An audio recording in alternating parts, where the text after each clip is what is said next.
It has been just about 5 months. Remember, Valentine's Day was when Madam Web dropped into theaters, and dozens of people across the world made it a date night to remember when they got to see Dakota Johnson tell the tale about her mother and how she was in the Amazon researching spiders right before she died.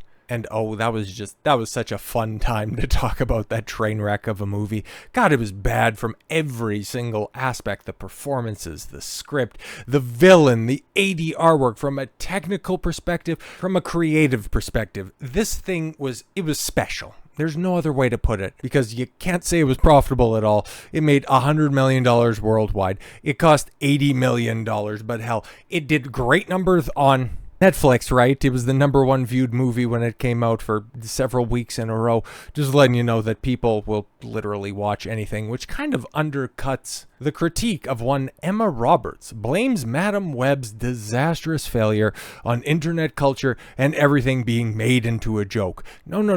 Madam Web was made and it was a joke, okay? That's what you mean right here. But internet culture, okay, like this thing, yes, it was memed into the ground, very much so, justifiably so.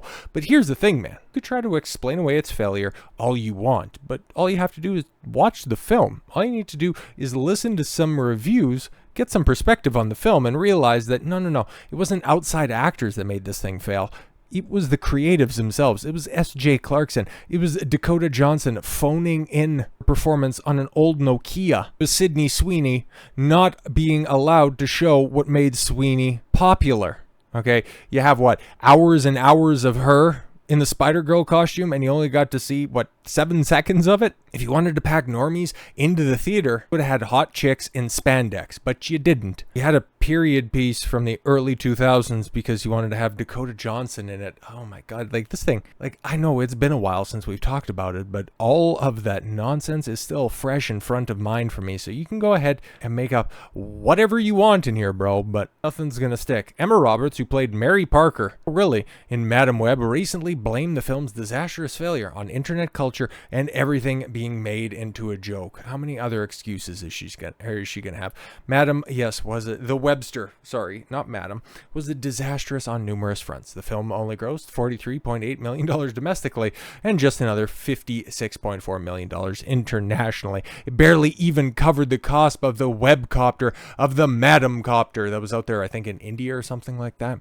The movie had a production budget of $80 million, meaning, yes, that it needed to make 250 to break even. Clearly did not make that, yes, and lost millions and millions of dollars for Sony and scuttled their idea for a Spiderman-less, a Spiderverse. Not only did the film bomb at the box office, but it was also poorly received by moviegoers. The film received an abysmal C+ cinema score on Rotten Tomatoes. Oh yes, normally with these Hollywood types would go ahead and appeal to the critic score of 11%, but yeah, hey, isn't that a review bombing in comparison? Okay, where there's such a large discrepancy between the audience score and the critic's score. Or yeah, you got a 46-point discrepancy right here. Wouldn't that point to this thing being an overwhelming success with the audience?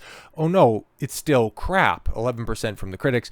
The average rating is 3.4 out of 10. Rotten audience score at 57% with the average rating of 3.3 out of 5 stars. But yeah, that's mostly people just memeing it to success, or as much success as you could affix to the Webster. On IMDb, it has the 3.9 out of 10. On 75,000 reviews, over a quarter of all reviews are a 1 out of 10. Oops. Clearly, the film was disastrous on numerous fronts. It failed to accurately market its product, resulting in poor box office numbers, and moviegoers were unimpressed by the quality of the film.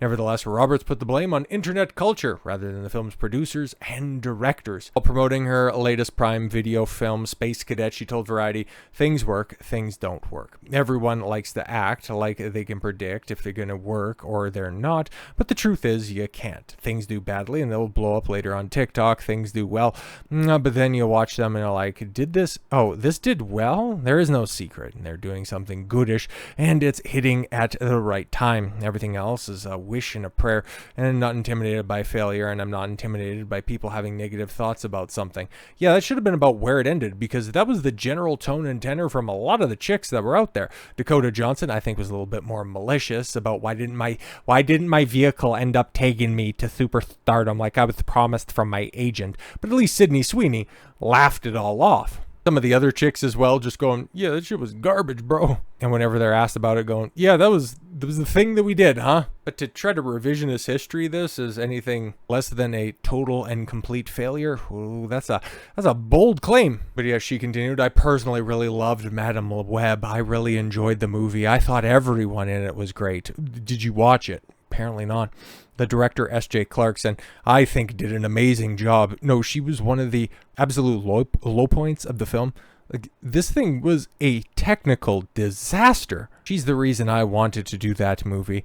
If it wasn't for internet culture and everything being made into a joke, I think that the reception would have been different. No, because you can point to the critics. They didn't even like it. The only reason that it's sitting at a 57% on Rotten Tomatoes is because people like memes. The only reason that it has any success, the reason that we're here 5 months after this where we can even recall Madam Web, is because there are still memes about how bad this film is. Like, come on. There's a lot of stuff that bums me out about a lot of stuff. Oh, that's my mistake. And what bums me out about a lot of stuff, even stuff that I've done, is people make such a joke out of everything now. But yeah, there's of course a lot of complaints, and there's a lot of ways that you could try to hand wave this away.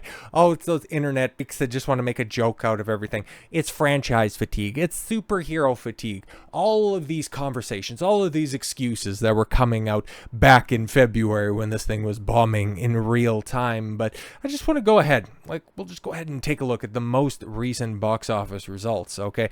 Now, what do you see right up there at the top? Despicable Me, not 1, not 2, but 4, okay, making $75 million over the weekend. Inside Out 2 becoming the most successful film in the past couple of years, right now sitting at $1.2 million with zero sign of slowing down. I'm pretty sure it eclipsed Barbie. Like, it's a phenomenon. And that even has the Disney stink. But I thought people were all tired of Disney. Oh, okay. A Quiet Place. Well, that's another continuation of a franchise. But again, I thought it was franchise fatigue.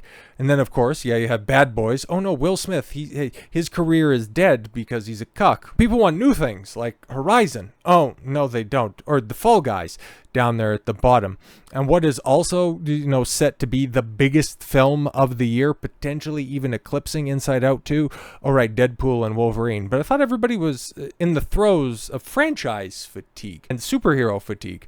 Oh, that's interesting, right? It's almost like when a film is bad, it's going to be bad and poorly received by the critics and by the audience. Now, both sides of that equation can have reasons as to why it doesn't want to resonate with them. They could go ahead and be staunch cultural warriors, and because it either had too many or too little of a chosen group, they will go ahead and get behind it. That's one issue. When it comes to Madam Web, it doesn't really play on this one, okay? Why is Despicable Me 4 killing it at the box office? Why is Inside Out 2 the most successful film in years? It's because people want entertainment. People kind of like going to the theaters when there's something to watch in the theaters. It's really not that difficult to figure out. People will give a chance to a brand new project, okay? That Maxine, okay? M-A-X-X-E-N, okay? Haven't heard about it before, but the fact that it finished in 4th, that's a good sign that, you know what? People are interested in film still. They're willing to give something a chance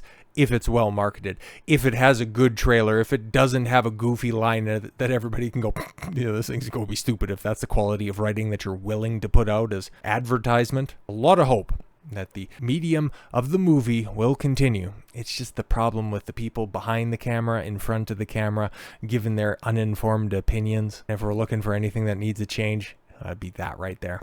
So with all that said, thank you all very much for the gift of your time. I've been Don Consuelo. I want you to follow your gut and get after it. Take care, everyone.